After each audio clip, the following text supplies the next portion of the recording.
Selamat berjumpa lagi teman-teman Tembakau Folklore.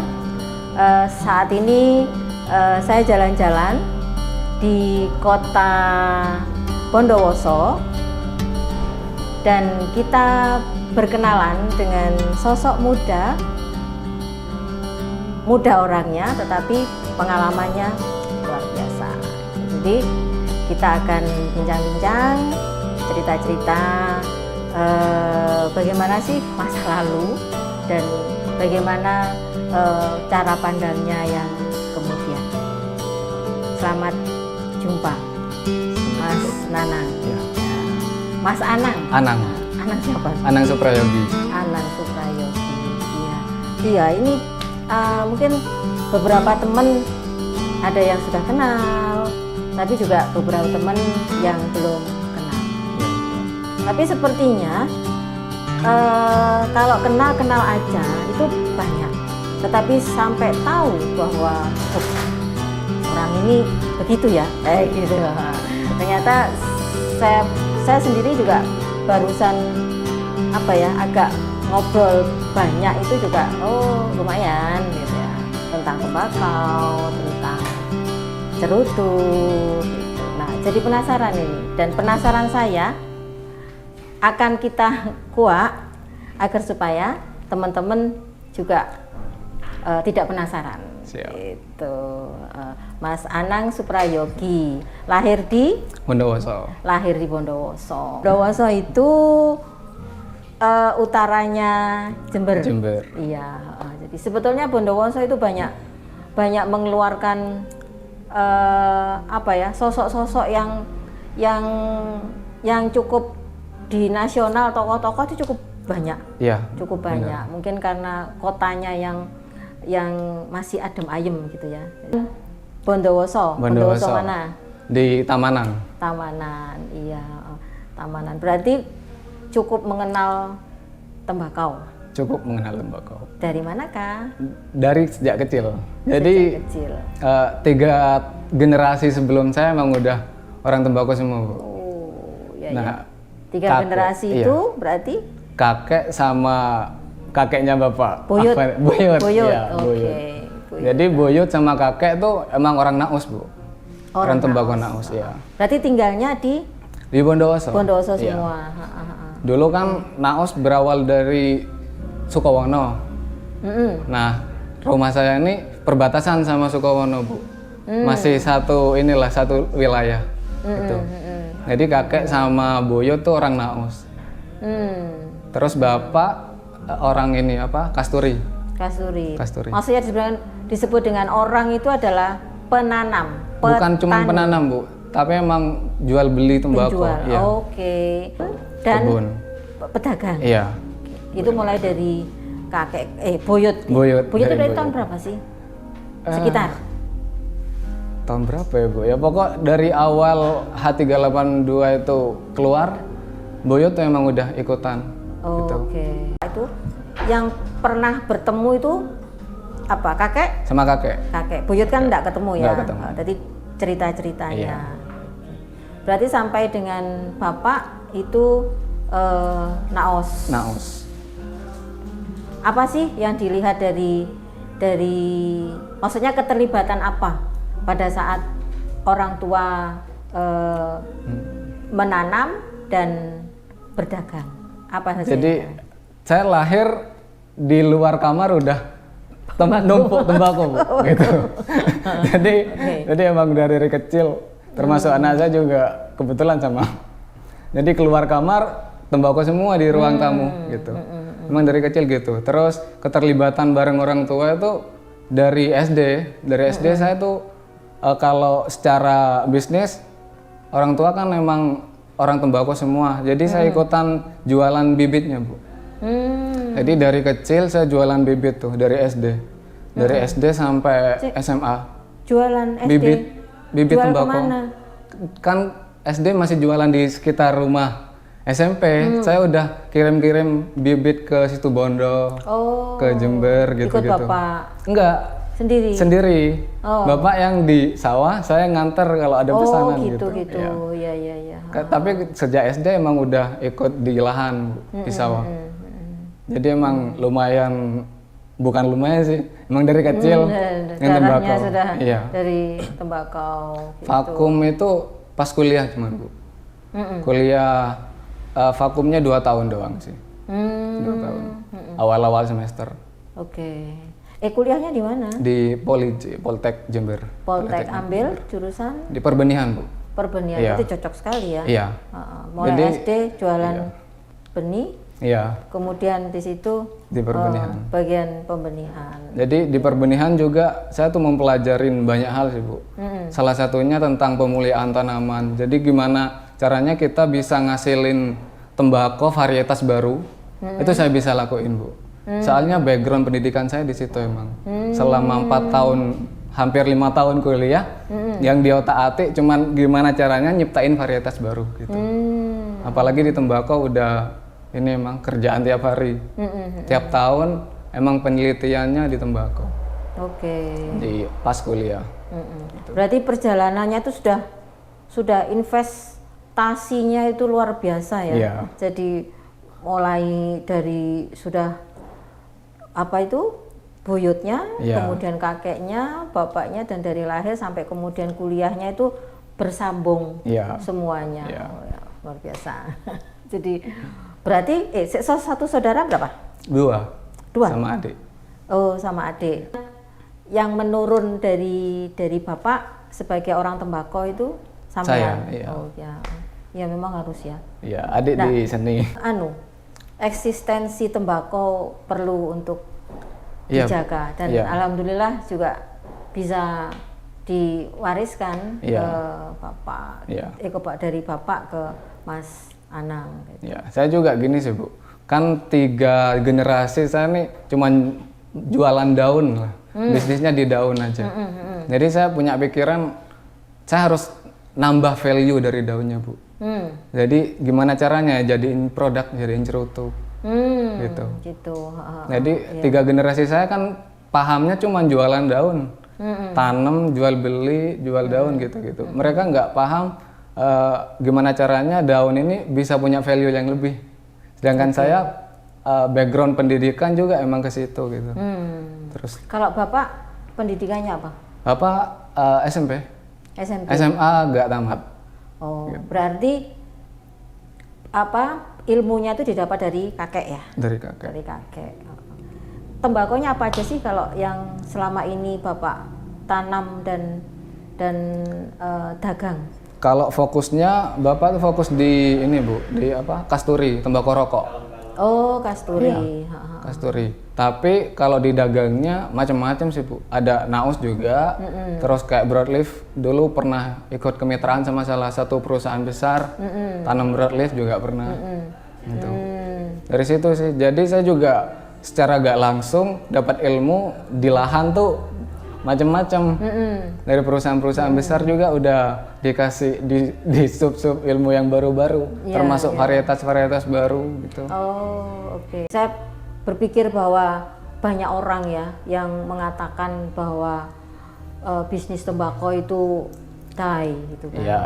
Gitu kan. Makanya ketika saya bertemu dengan sosok muda yang ternyata juga serius gitu kan. Jadi tidak berdasarkan pengalaman dari generasi sebelumnya, tapi juga serius untuk mendalami sampai di kuliah dan itu bermanfaat dan dipakai kan ya ilmu-ilmu di pertembakauannya. Pengalaman dan pengetahuan apa yang diambil Mas Anang pada generasi-generasi entah kakek entah bapak, sehingga di situ tumbuh bahwa ya ini tembakau adalah pilihan saya, yang pilihan jalan hidup yang akan saya pakai mengisi hari-hariku berikutnya. Apa sih poin-poinnya yang menariknya bisnis di tembakau? Kalau dari segi apa ya Bu, kesukaannya emang suka dari dulu. Secinta itu gitu Bu, seintim itulah kalau bahasa anak-anak sekarang kan gitu. Tapi kalau dari bisnis, emang sejak kecil saya sekolah segala macam makan emang dari uang tembakau gitu. Dapat duit dari bapaknya? Iya, dari tembakau. Nggak ada lagi. Ya selain tembakau, pertanian biasa kayak padi, jagung gitu aja.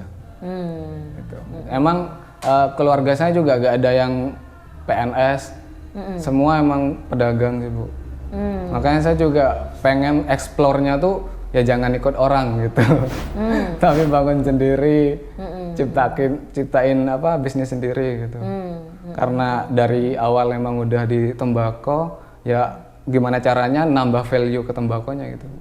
Tapi denger kan bahwa tembakau itu adalah persoalannya banyak gitu loh. Iya. Kadang kan modal sekian, untung ya untung besar. Kalau rugi ya rugi besar, kayak gitu-gitu. Itu paham betul? Paham.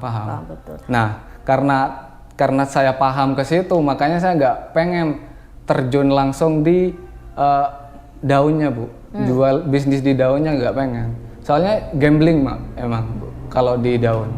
Kita ngikutin aturan yang punya uang. Begitu? Iya, kita ngikutin kayak harga. Kalau lagi yang perusahaan-perusahaan besar lagi banyak stok atau pengen harga murah, ya kita kalah, Bu.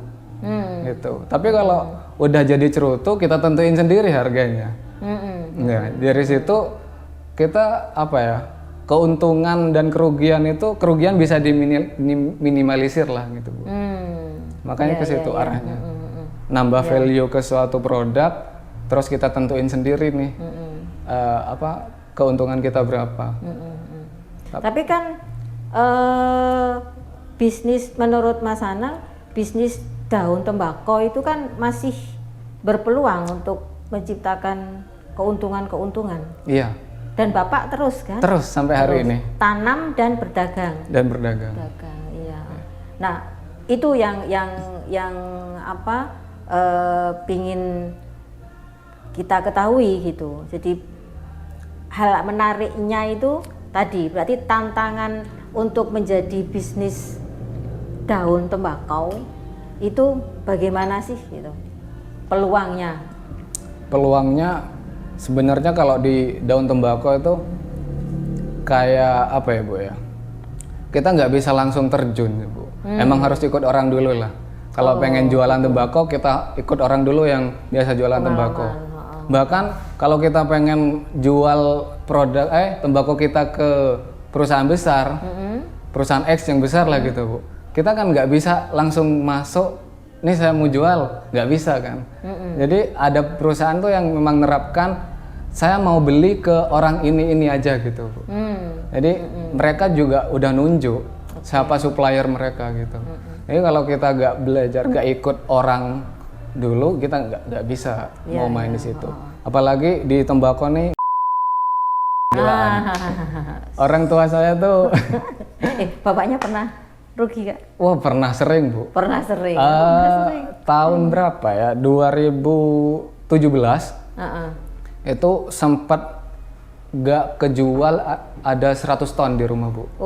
Di gudang 2017. 2017. Di depan rumah. Apa itu? Faktor besarnya apa? Gak dibeli. Jadi ada yang minta nih. Berarti tata niaganya. Tata niaganya. Jadi ada yang minta, perusahaan besar minta, sediain saya dong 100 ton. 100 ton lebih sih, Bu. Cuman dibeli sedikit. Sisa 100 ton 1 tahun nggak kejual. Tidak terserap. Nggak terserap. Dan tidak ada yang lain untuk beli itu. Iya. Oke. Dan pada akhirnya ya dijual murah. Yang penting modal kembali lah, meskipun nggak 100% kembali, tapi nggak rugi-rugi banget gitu. Dan itu tidak menjadikan Mas Anang untuk frustasi bahwa udah nggak usah main inilah, enggak ya? Enggak, soalnya kan dari sekian tahun cacatnya sedikit. Oke, itu betul. Jangan sampai nila setitik rusak susu sebelanga. Kita masuk di yang bahasan berikutnya. Tadi Mas Anang berkali-kali ngomong cerutu. Maksudnya bagaimana menciptakan value, nilai lebih dari daun dan serius ke cerutu. Gitu. Nah, sekarang pengalaman tentang cerutu ini bagaimana? Cerutu, kalau cerutu pertama sih dari SMA emang udah pernah nyoba, Bu.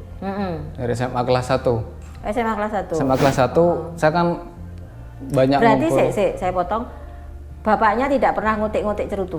Bukan nggak pernah bawa, cuman nggak pernah dikasih. Tapi tidak belum pernah diizinin. berpikir bahwa saya mau bisnis cerutu. Oh nggak pernah. Oke, berarti pemulanya adalah dalam keluarga itu adalah Mas Sana. Iya, Oke. iya. Kalau kenal cerutu dari kecil tahu Ya, bentuknya kayak pasti, apa. ya. Tapi kalau bakar pertama kali itu SMA kelas 1. SMA kelas 1. SMA kelas 1. Wah. Itu tahun berapa ya, Bu ya? Tahun 2000. Tapi perokok? Iya, Perokok. perokok. Lebih dulu mana? Cerutu sama rokok? Rokok. Oh, rokok. Oke. Rokok. Ketika nyoba cerutu sudah muncul cintanya atau gimana? Nggak langsung sih, Bu. Mm-mm. Nggak langsung. Perjalanannya tuh dimulai dari pas kuliah tahun 2015. Mm-mm. Jadi 2015 itu semester 2 saya. Mm-mm. Semester 2 saya pernah dikasih produknya salah satu perusahaan di Jember. Mm-mm. Pernah dikasih 1 box dan kok enak gitu. Terus ya explore lebih jauh lagi.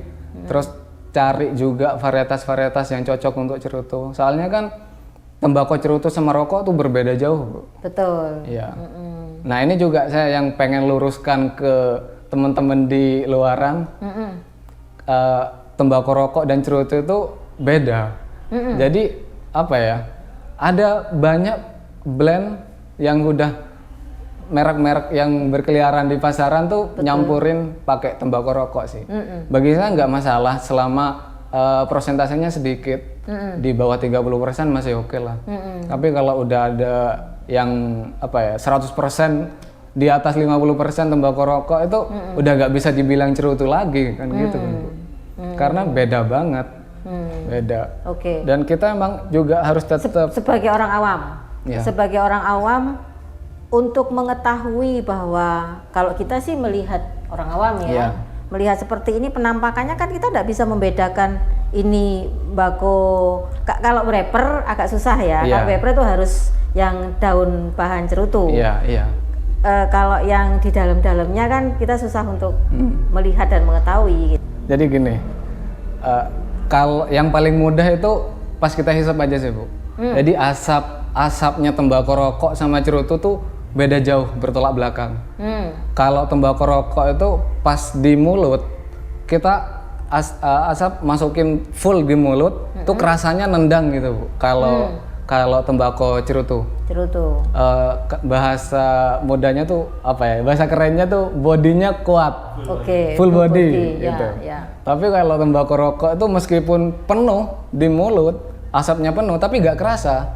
Kerasanya itu pas kita inhale, kita masuk gitu. Nah, itu juga yang menyebabkan kenapa cerutu disarankan jangan sampai di inhale. Karena asapnya emang keras. Keras kalau sampai masuk ke tenggorokan berkali-kali sampai bertahun-tahun kita bisa rusak juga Persoalan itu tenggorokan. kan. Iya. Perbedaan yang paling mudah kita pahami bagi orang awam itu sih, Bu. Jadi kita sedot aja cerutunya. Kalau rasanya di mulut itu apa ya, nggak ada rasa meskipun asapnya banyak, tapi nggak kerasa, berarti itu tembakau rokok. Oke. Kalau dari aroma sih panjang, Bu. Saya nggak bisa jelasin secara singkat kalau aroma. Soalnya tiap varietas beda-beda. Iya, iya. Kalau dari penampakan seandainya kita bongkar gitu, tembakau rokok sama cerutu tuh beda jauh sih, Bu. Beda. Tapi saya nggak bisa jelasin di sini juga. Mungkin lain kesempatan. Ya, sebagai orang awam ya, yang sedikit tahu bahwa kalau tembakau cerutu itu kan khususnya untuk wrapper ya. Iya, iya. Itu memang tipis, kemudian elastis, dan itu tidak bisa ditemukan pada tembakau rokok ya. Itu yang. Jadi kalau filler kan gulungan, jadi mungkin mainnya di situ. Iya. Gitu. Kasih sedikit-sedikit aja. Iya, Pak. Gitu sih. Kalau yang penasaran untuk membedakan tembakau cerutu dan tembakau rokok, gitu. Maksudnya tembakau yang untuk rokok gitu ya. Ya kenalan aja sama Mas Anang. Saya suka berbagi kok, Bu. Iya. Saya banyak teman-teman yang apa ya, yang nanya-nanya, bahkan di WA saya tuh, saya kontakkan sama orang tuh lebih banyak mereka tanya perbedaan tembakau rokok sama cerutu apa, terus cerutu yang baik dan benar, terus cara bakar yang enak. Soalnya kan gini Bu, banyak orang juga yang nggak ngerti gimana cara nikmatin cerutu dari awal sampai akhir kan. Sama kayak halnya gini, kalau etika, kalau kita bahas etika, ini kan kita bakar cerutu, ada banyak yang bakar cerutu langsung. Bentar saya potong dulu. Ada banyak yang langsung dibakar. Soalnya cerutu sama rokok beda banget. Jadi gimana caranya kita nikmatin dari awal sampai akhir, itu benar-benar kita nikmatin. Meskipun terserah sih kalau pairingnya itu mau sama kopi atau sama minuman-minuman yang lain. Asalkan tidak dengan nasi goreng ya. Ya. Bukan pairing itu. Kenyang jadinya. Kenyang. Jadi kalau kita pengen nikmatin bener-bener yang sesuai etikanya lah Bu. Itu kita bakar dulu ini cerutunya sampai merah. Sampai merah. Paling enak sih emang pakai korek kayak gini. Tapi kalau kita punya korek kayu yang panjang khusus untuk cerutu tuh sebenarnya lebih nikmat. Soalnya nggak ada gas yang masuk ke batang cerutunya. Nah cara nikmatinya ini banyak sekali saya nemuin teman-teman yang langsung dibakar langsung disedot. Nah sedotan pertama itu jadi kita belum nggak bisa menikmatin sedotan pertama. Saya tuh pengen teman-teman semua tuh nikmatin dari sedotan pertama sampai terakhir tuh bener-bener nikmatin. Jadi kalau udah merah kayak gini, merah, kita tiup bentar. Ada yang mati, kita hidupin lagi. Terus langsung